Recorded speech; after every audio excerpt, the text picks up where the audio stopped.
Monsieur Jean-Paul Delevoye, je vous remercie d'avoir accepté de me recevoir et de répondre aux questions d'MG France. Vous savez que nous sommes préoccupés par l'avenir des retraites. Je crois qu'une concertation, je sais qu'une concertation s'est ouverte depuis plusieurs mois, à laquelle nous avons participé, mais qu'il reste des questions en suspens pour les médecins et je vous remercie d'avoir accepté d'y répondre.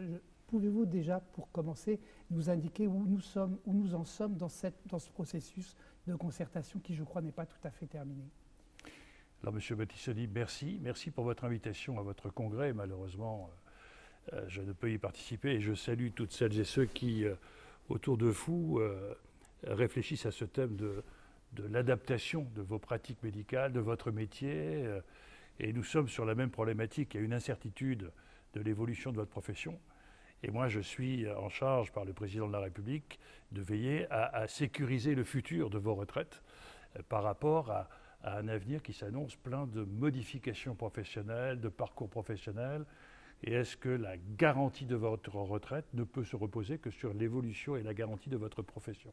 Et on voit bien qu'à un moment donné où beaucoup de médecins changent de statut juridique, deviennent salariés, que les pratiques médicales vont complètement changer, il était important de réfléchir à comment, en mettant en place un régime universel où la totalité de nos concitoyens est embarquée, on peut épouser les périodes de fragilité, vieillissement, handicap, maternité, évolution des métiers par rapport à un système de retraite. Je voudrais aussi vous remercier, et celles que vous avez chargées avec mon collaborateur Christian Bourguel, parce qu'il y a un dialogue extrêmement riche, extrêmement important depuis un an et demi, et qui avait pour but justement de nous aider à réfléchir ensemble à l'adaptation des 42 caisses issues après 45, on voulait l'universalité des droits, ça n'a pas abouti parce qu'on a aujourd'hui 42 caisses. Est-ce qu'il est possible d'imaginer que ce soit la plus grande garantie pour l'avenir de retraite? Nous ne le pensons pas, au moment où nos jeunes sont en train de faire plusieurs métiers, où la frontière de vos métiers va changer. Et donc nous souhaitons faire évoluer tout cela vers un régime universel avec des règles identiques ou à revenus identiques, retraite identique. Mais il y a des spécificités et je sais que vous êtes porteur d'un certain nombre d'exigences auxquelles nous avons l'obligation de répondre. Oui, vous savez que les médecins, secteur 1, bénéficient d'un avantage conventionnel qui s'appelle l'ASV. Cet avantage conventionnel représente aujourd'hui 40% de la retraite des médecins libéraux, donc c'est quelque chose d'extrêmement important pour eux. Il s'agit en fait d'honoraires différés, puisque en contrepartie d'une détermination préalable du montant de la consultation, il y a un honoraire différé qui est représenté par une participation de la caisse, des caisses d'assurance maladie à la prise en charge de leur retraite.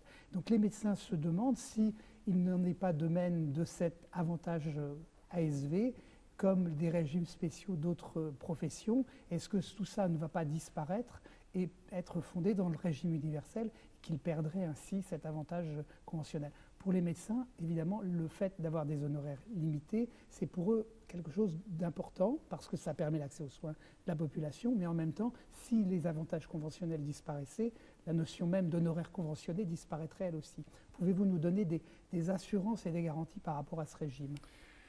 D'abord, cette convention, c'est un dialogue et un accord que vous avez conclu avec l'assurance maladie qui, en contrepartie du secteur 1, vous donne une prise en charge des cotisations et ça pèse 40% de vos retraites. Nous avons pris l'engagement pour le régime universel des retraites, de garantir 100% des droits acquis du passé au moment de la transition. Donc tous les droits acquis avec cette convention sont à 100% garantis. Deuxième élément, c'est une convention. Et donc cette convention, nous l'embarquons. Quelle que soit son évolution, le régime universel tiendra compte des particularités contractuelles qu'une profession a eues avec son financeur, en l'occurrence l'assurance maladie. Donc ça ne rentre même pas dans le périmètre de réflexion du calcul par points, etc.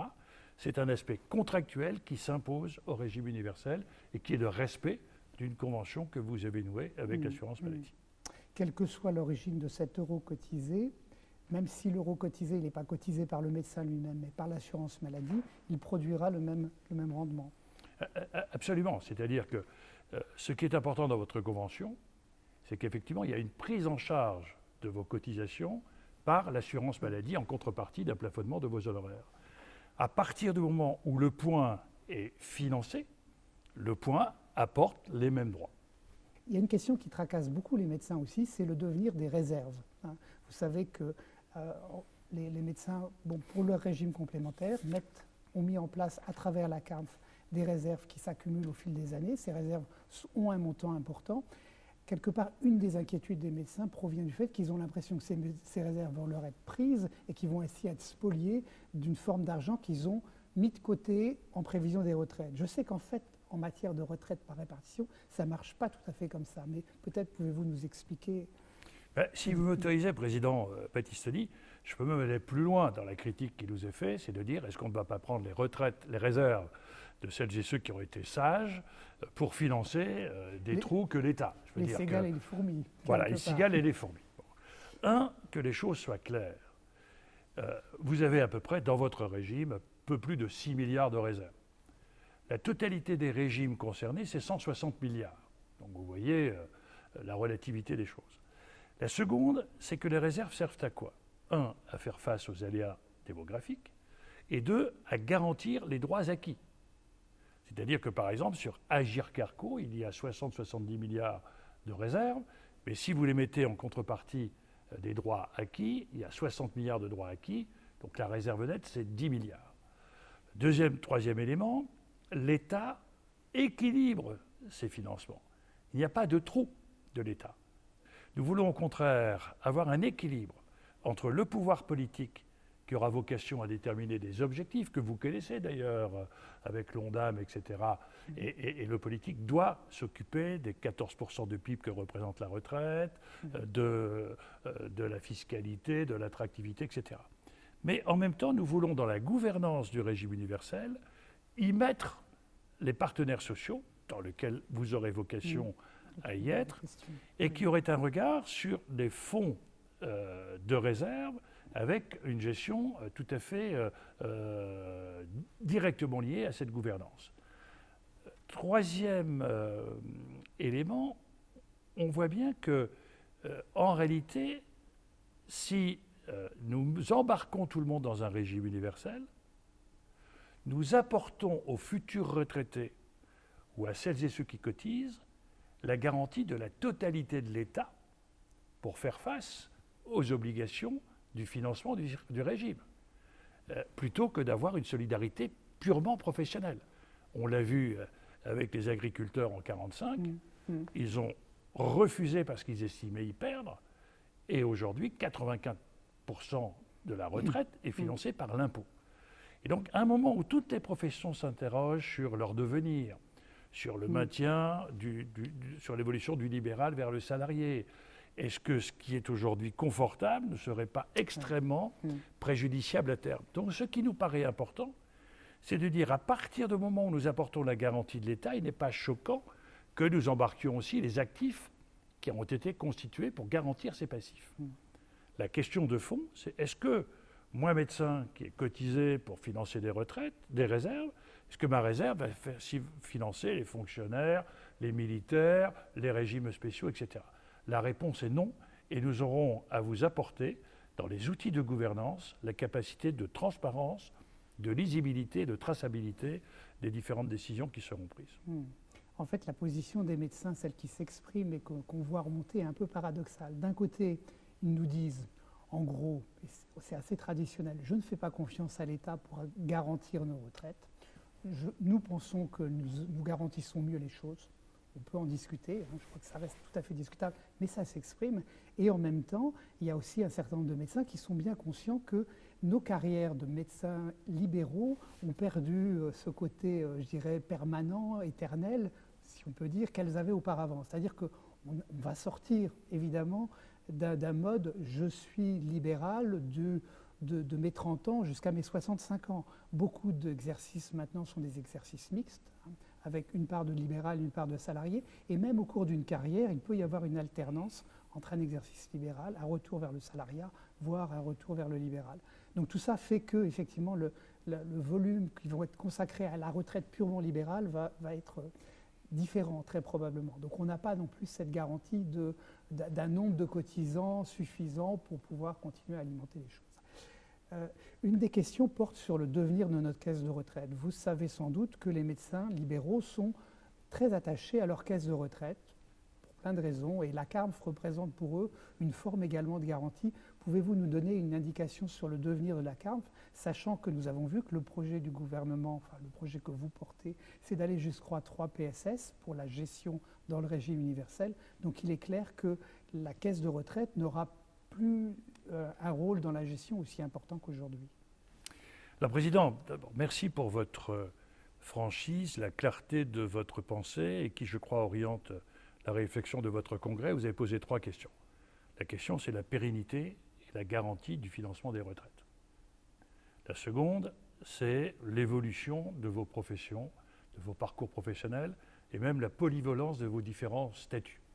Et la troisième, l'avenir de votre caisse. Sur la notion de la confiance, c'est un des sujets centraux. Il ne nous a pas échappé que toutes les réformes de retraite précédentes ont été entourées d'un climat anxiogène. Si on ne fait pas la réforme, c'est foutu. Vous n'avez jamais entendu ce discours de la part du président de la République, du Premier ministre, et en tout cas de la mienne. Pourquoi ? Parce que notre redistribution aujourd'hui, c'est plus de 300 milliards par an. C'est l'équivalent du PIB autrichien. Le système de répartition, c'est que ceux qui travaillent payent la retraite de ceux qui sont en retraite, ce qui veut dire que s'il n'y a plus de travail, il n'y a plus de répartition. Est-ce que vous imaginez une société sans travail? Et donc, arrêtons cette anxiété qui fait qu'à chaque fois on cherche à faire peur pour faire avancer les choses. Nous souhaitons au contraire proposer un projet de société dans lequel la solidarité est au cœur de cette cohésion nationale. Et c'est un sujet qui dépasse le système des retraites. Parce que nos jeunes aujourd'hui, on a tellement réussi ce climat d'anxiété que nos jeunes ne croient plus au système de répartition.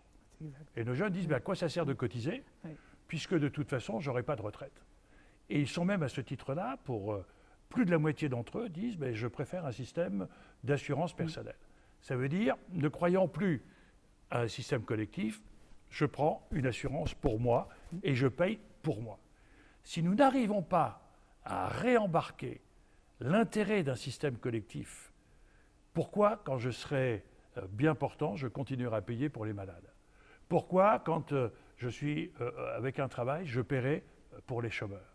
Et donc, on voit bien que ce n'est pas une réforme d'un système des retraites, c'est un projet de société que nous voulons réaffirmer d'une solidarité inter- et intragénérationnelle dans lequel ceux qui travaillent, quelle que soit la modalité du travail, puissent financer la retraite. Avec un élément très clair, si la France va mal, les retraites iront mal, donc les retraités doivent être attentifs à la qualité, au bien-être au travail, et les jeunes doivent être attentifs à ce que le niveau décent des retraites est un élément de stabilité de la société. Donc ça, c'est donc cette réponse que nous voulons vous apporter, qui fait que nous allons embarquer dans la gouvernance les partenaires sociaux, et nous allons aussi encadrer cela par des règles d'or pour faire en sorte qu'il ne puisse pas y avoir de déficit du régime universel pour ne pas peser sur les générations futures un double fardeau, le poids des retraites et le poids d'une dette. Le second élément, et je suis totalement en phase avec vous, plus personne ne peut apporter de certitude sur la pérennité d'un statut et la polyvalence des métiers. Déjà aujourd'hui, en moyenne, il y a 3 ou 4 caisses au moment où on liquide. Et donc notre choix, il est clair, c'est si à chaque fois qu'on change de métier, il faut changer de caisse, si à chaque fois même qu'on va modifier le périmètre de votre intervention professionnelle, par rapport aux infirmières, par rapport à... On doit regarder si la frontière correspond à la frontière de votre caisse. On voit bien que c'est totalement ingérable. Et donc nous avons décidé, non pas de vous imposer la structure d'un périmètre et des frontières de caisse, mais de demander aux caisses d'accompagner votre parcours, qui fait que dans ce que vous évoquez, vous êtes libéral, mais en même temps vous exercez une profession salariale, je vois médecin dans les prisons ou dans les écoles, et puis après vous faites des allers-retours, votre conjoint lui-même a ce type de parcours, plus aucun souci. Vous avez un compte individuel, chaque revenu, chaque salaire permet d'acquérir des points, un capital point par an, et in fine, vous décidez de partir ou pas en fonction de votre arbitrage entre le niveau de votre retraite et la durée de votre retraite.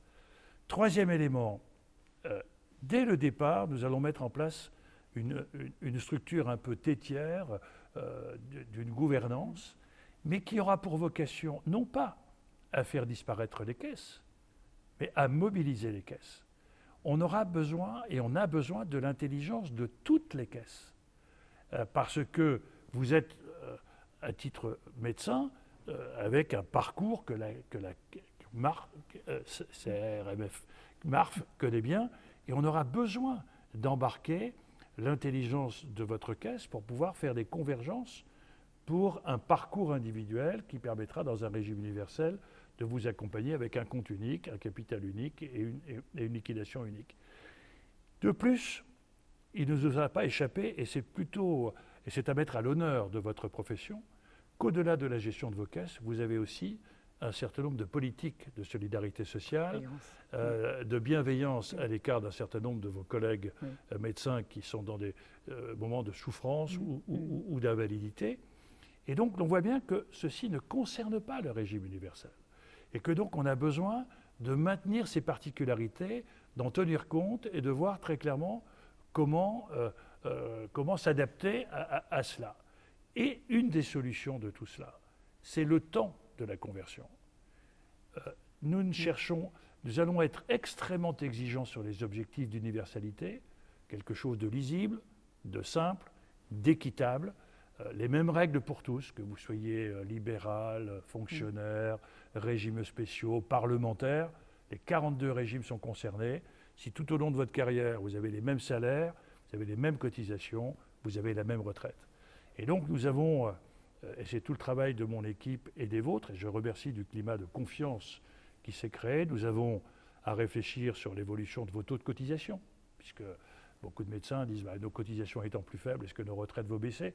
La réponse est non. C'est-à-dire comment on va trouver des solutions par rapport à cela.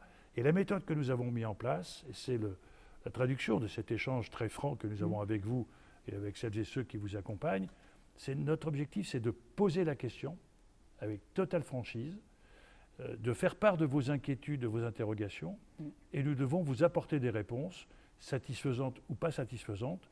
Moi, je suis quelqu'un qui est extrêmement attentif à la controverse, mais dans le sens positif du terme. Nous avons à bâtir ensemble un projet de société dans lequel chacun doit avoir sa place, dans lequel les droits doivent être identiques, puisque notre soif d'équité est importante, mais on doit tenir compte aussi de vos spécificités. Et je n'ignore pas le caractère très identitaire de votre caisse que nous souhaitons préserver. Oui. Je vous remercie sur ce point important pour les médecins. Vous n'ignorez pas, pour revenir sur ce que vous venez juste de dire, que le taux de cotisation moyen des médecins est supérieur au reste de la population, avec des carrières plus courtes, avec des entrées en cotisation plus tardives, qui font que pour avoir une retraite équivalente, ils sont obligés de cotiser plus longtemps. Et aujourd'hui, la plupart des médecins ne s'arrêtent pas de travailler à 62 ans comme le reste de la population, mais généralement à 65, voire 67 ans. Voilà, donc c'est une question pour nous qu'il faudra résoudre très probablement. Comment faire pour assurer un niveau de retraite équivalent avec des carrières plus courtes, avec un taux de cotisation moyen qui baisserait? Est-ce qu'il faut une complémentaire? Bien sûr, voilà. Bien sûr. Oui. Mais en même temps, vous savez, vous nous avez servi d'exemple sur la notion de cumul emploi-retraite. Je crois que dans la société du vieillissement dans laquelle nous nous trouvons, et qui va poser des problèmes de pathologie, de pratiques médicales nouvelles, etc., etc., moi je suis absolument convaincu d'un vieillissement actif. Comment faire en sorte que la retraite ne soit pas un couperet, mais que quelqu'un qui veut éventuellement, on voit bien entre 60 et 70 ans, 70 et 80, 80 et 90, on n'a pas la même retraite en termes de vie. Et on voit que beaucoup de personnes, et les médecins en sont un exemple, certes lié à la nécessité de la pénurie des médecins, mais aussi par l'amour que vous avez de votre métier, pour lequel vous avez envie de prolonger, et je vois aussi tout l'apport que vous apportez sur des politiques humanitaires à l'étranger, qui d'ailleurs est trop peu connue, parce que l'on voit bien que c'est quelque chose qui est extrêmement important dans les relations internationales. Votre niveau de cotisation n'interdira pas d'avoir une complémentarité au-delà du régime universel. Le régime universel, c'est jusqu'à 3 plafonds de la sécurité sociale, c'est-à-dire 120 000 € par an. On embarque 99% des salariés, on embarque 95 ou 16% de la masse salariale, et il ne reste au-dessus que 350 000 personnes. Nous avons la vocation de faire en sorte qu'à côté de cela, il y ait une faculté laissée ouverte à chacun d'avoir des systèmes d'épargne, des systèmes de capitalisation, etc. Faut-il le faire de façon professionnelle, de façon pluriprofessionnelle? C'est un des sujets qui est actuellement sur la table, mais il est évident que votre situation est paradoxalement plus favorable que certaines autres. Vous avez un taux de cotisation qui est supérieur, et vous avez un taux de rendement de 5. Donc, le basculement dans le régime universel ne peut qu'à mon avis être une belle opportunité pour vous, peut-être d'améliorer un certain nombre de droits. C'est très différent de certaines professions libérales, et notamment dans certains secteurs comme auxiliaires médicaux, où il y a peu de revenus, peu de cotisations, dans lesquels là, il faut que nous embarquions la solidarité nationale. Les infirmières m'ont fait part de leurs préoccupations par rapport à ça, effectivement. Vous savez, voilà, et nous sommes vous savez, le monde libéral est un monde extrêmement divers, et qui est perturbé par ce que vous venez de dire. Je vois le monde des avocats, qui ont aussi un système très généreux, sont directement impactés par l'intelligence artificielle. Et l'on voit bien que ce qui va se passer dans les 10 ou 20 ans qui viennent va complètement perturber et modifier les pratiques dans le monde médical, dans le monde juridique, dans le monde des analyses radiologiques, etc. On voit déjà l'arrivée des capitaux dans les laboratoires, dans les radiologies, demain peut-être dans des cabinets médicaux. Tout cela fait que ça va complètement bouleverser la façon dont juridiquement vous allez être protégé, dont juridiquement vous allez percevoir vos revenus. Et donc on voit bien que par rapport à toute cette modification, un régime universel peut s'adapter à toutes les évolutions sans difficulté. J'ai une dernière question que vous avez un petit peu ébauchée dans vos paroles et dans vos réponses. C'est la question de la place des libéraux dans la gouvernance. Nous avons observé lors de la dernière réunion qu'on proposait quelque part une gestion calquée sur le paritarisme, avec où seront les libéraux dans tout ça? Comment, alors que nous sommes numériquement faibles, arriverons-nous à être représentés au sein de ce conseil d'administration? Pardon, et comment aurons-nous quelque part notre voix au chapitre? Comment pourrons-nous peser sur des orientations générales? Voilà. Donc là, il y a aussi une inquiétude assez forte de la part des professionnels, et j'aimerais que vous puissiez y répondre. Si nous voulons obtenir l'adhésion de nos concitoyens, qu'ils soient libéraux, salariés, fonctionnaires, nous devons pouvoir leur garantir qu'ils vont pouvoir peser sur la décision. On voit bien que les événements politiques récents montrent que nous devons aujourd'hui tenir compte que l'on ne fait plus obéir les citoyens par une décision politique, il faut obtenir leur adhésion, mais c'est vrai pour nos enfants, c'est vrai pour les salariés, et moi j'ai toujours prôné la participation, la démocratie participative, dans laquelle chacun doit être acteur, ce qui sera vrai d'ailleurs pour le patient médecin, responsable, et qu'en tant que responsable syndical de votre profession, vous devez pouvoir peser sur les décisions, vous faire entendre, et c'est la raison pour laquelle nous trouvons un juste équilibre entre jusqu'où doit-on embarquer le politique, qui doit tenir compte de cette politique de répartition de 14%, c'est évident, jusqu'où faut-il prendre de la distance par rapport aux politiques pour éviter tout populisme. J'ai vu en Italie, notre corps électoral sera majoritairement âgé dans les 10 ou 15 ans qui viennent, et j'ai vu des politiques italiens dire mais peu importe mes promesses électorales si elles mettent en faillite le système de retraite, moi, ma clientèle électorale à plus de 60 ans, je leur promets de doubler les retraites. Donc nous voyons bien que le système que nous voulons mettre en place est un système qui doit être responsabilisant, mais qui en même temps doit tenir compte de tout danger électoraliste, qu'il frappe d'ailleurs le monde syndical ou le monde politique. Et donc cet équilibre, je crois que tout pouvoir doit avoir un contre-pouvoir. La seconde, c'est que nous voulons effectivement tenir compte d'un conseil d'administration qui puisse être efficace et en même temps représentatif. Et une assemblée générale qui, à côté, permettra de pouvoir représenter la totalité de celles et ceux qui se sentent concernés, peut-être 200, 200, 300 personnes, etc., y compris peut-être avec une consultation citoyenne. Dans votre représentativité actuelle, vous avez toute votre place, comme les agriculteurs, qui sont aujourd'hui une population minoritaire, mais qui pèse. Et donc, à l'évidence, nous serons extrêmement attentifs à la représentativité de tout le corps social de notre société. Ensuite, il y aura forcément des arbitrages. Et puis, de faire aussi en sorte que, y compris dans un aspect très particulier, et qui concerne plutôt le monde libéral et le monde salarial, de voir que dans le regard porté sur le fonds très clairement périmétré des réserves, il puisse y avoir aussi une capacité de regard sur l'usage qui en est fait. Très bien, écoutez, je crois que c'est clair. Ça ne me répond pas à la question, mais qui est une question très technique, si nous irons plutôt dans le collège des employeurs ou des salariés, une question qu'on s'était posée entre nous. C'est un des sujets que nous vous avons posé. Je mesure à quel point vous êtes d'un côté et de l'autre. Oui.